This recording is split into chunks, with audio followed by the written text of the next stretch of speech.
ำอิดแล้วเพิ่นมานอนแล้วมาเฮ็ดห้างอีกบัดคักละไอ้บ่ได้ก่อนมันสิออกแม่แพ้ลูกจัดการมันก่อน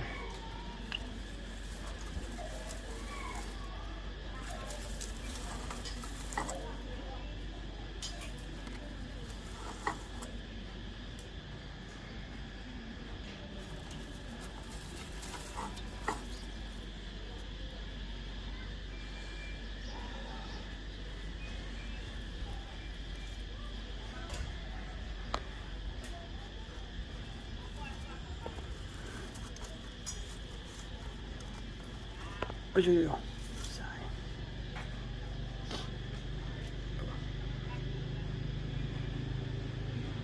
หมูเห็ดงามเพิ่นสิมาเฮ็ดให้ขี้ลายบัดนี้คักละ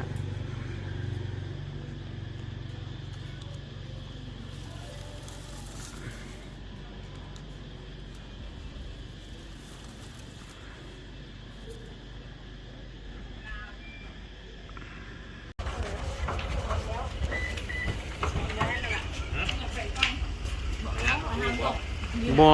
มันมาเฮ็ดห้างใส่เบิ่งรู้ป่ะบ่นะสิลูกยังแม่มันนี่แล้วยังเฮาสิมาอ้อมไว้นี่มันหลุดมาเด้อเห็นบ่มาแล้วพอดีเขาแยงเลยนี่นะ จะโตนะ สิแม่นหลายโตเติบมันละเบิ่ง